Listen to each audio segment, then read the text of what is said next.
मैं वास्तव में इस लड़के को हराना चाहता हूँ। वो अपना हाथ उठाता है और अपनी दादी को मारने वाला होता है। उसकी दादी को लगता है कि वो गलत कर रही है। वो माफी मांगने के लिए अपने सीने में एक घेरा बनाती है। तब लड़का उसे डांटता है कि वो एक बदबूदार गूंगी है। वो जानबूझकर अपनी दादी के जूते में पेशाब भी करता है।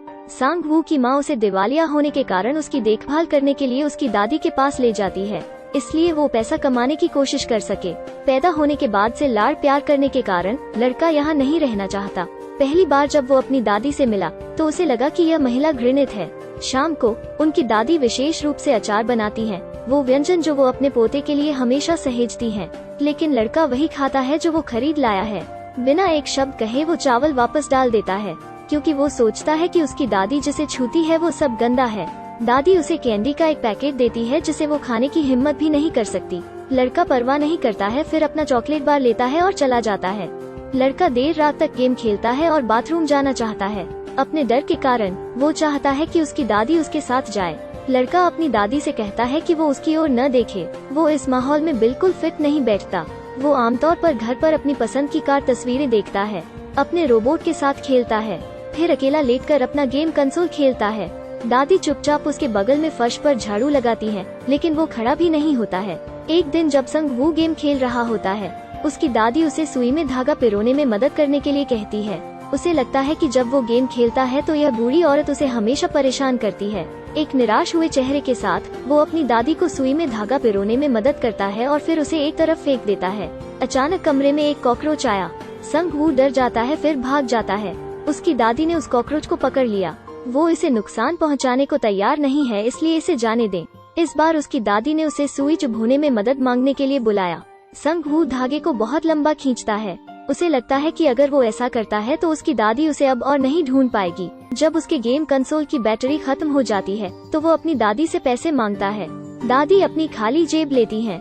एक ग्रामीण महिला के पास पैसा कैसे हो सकता है, लेकिन लड़का उस पर विश्वास नहीं करता है और नदी की ओर दौड़ता है और पैसे मांगता रहता है। उसकी दादी माफी मांगने के लिए उसके सीने में एक घेरा बनाती है, लेकिन लड़का उसे नीचे धकेल देता है। फिर घर लौटता है और हर जगह ढूंढता है। पुराने सामान के अलावा कुछ भी अच्छा मूल्य नहीं मिलता है। दरवाजे से बाहर निकलते ही वो गुस्से में उस बर्तन को तोड़ देता है जिसे उसकी दादी ने अभी अभी साफ किया है। अपने ही जूते छुपाता है। दादी को अपने जूते नहीं मिलते, इसलिए वो नंगे पैर चली जाती है। वो एक चट्टान पर जाती है। अपने पोते के लिए चावल पकाने के लिए पानी लाती है। एक रात उसे अचानक अपनी दादी की चांदी की हेयरपिन दिखाई देती है। उसके मन में एक बुरा विचार आता है। वो अपनी दादी की नींद का फायदा उठाता है और फिर उसकी पिन छीन लेता है। वो अपना गेम कंसोल लेता है और एक हार्डवेयर स्टोर खोजने के लिए एक लंबा रास्ता तय करता है।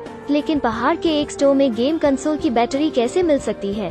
दादी उठती हैं और अपने हेयरपिन को नहीं देखती हैं, फिर चुपचाप अपने बालों में कंघी करती हैं। वो बेचारी अपनी मूर्खता के बावजूद स्पष्ट रूप से समझती है, क्योंकि अब तक दौड़ने के बाद संग वू को घर का रास्ता नहीं मिल रहा है। चलते चलते वो रो रहा है। सौभाग्य से वो एक दयालु बूढ़े व्यक्ति से मिलता है। फिर वो आदमी साइकिल से उसे घर ले आता है। लड़के के घर वापस आने की प्रतीक्षा में उसकी दादी रुक जाती है। संग वू अभी भी अपनी दादी से नफरत करता है। वो उससे बहुत दूर चला जाता है। नाश्ता नहीं करने के बावजूद संग वू अभी भी चावल नहीं खाता है। उसकी दादी उससे पूछती है कि वो क्या खाना चाहता है। वो KFC की तस्वीर लेता है और फिर अपनी दादी को दिखाता है।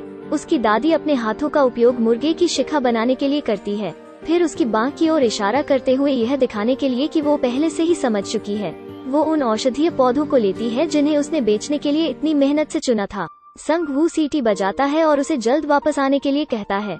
शाम होते ही दादी बारिश में भीग जाती है और कच्ची से और अपने पोते को देखती है। वो संग वू से अलविदा सुनना चाहती है, लेकिन वो इसके लिए इंतजार नहीं कर सकती। चाहे वो कितनी भी बार दस्तक दे, संग वू सिर्फ अपना सिर झुकाता है और कुछ नहीं कहता। जब बस छूट जाती है, संग वू इसे और नहीं सह सकता और बस के पीछे भागता है। वो अपनी दादी को देखता है, फिर उसकी छाती पर एक घेरा बनाता है। इसका मतलब है कि वो वास्तव में उन दिनों के लिए खेद है। यह लड़का आखिरकार समझ गया। उसकी दादी रुक जाती है और छड़ी पकड़कर गांव लौट जाती है। वो बहुत अकेली दिखती है। वो नहीं जानती कि वो संग वू को फिर से अपने जीवन में देख पाएगी या नहीं।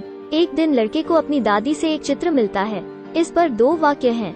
मैं तुम्हें प्यार करता हूँ, वो मुझे तुम्हारी बेहद याद आती है। अगर आपके गृहनगर में भी कोई बुजुर्ग है, अक्सर उनके पास जाएं, उन्हें अकेलापन महसूस न कराएं। अंत में मैं कामना करता हूँ कि दुनिया के सभी बुजुर्ग स्वस्थ और खुश रहें। अलविदा।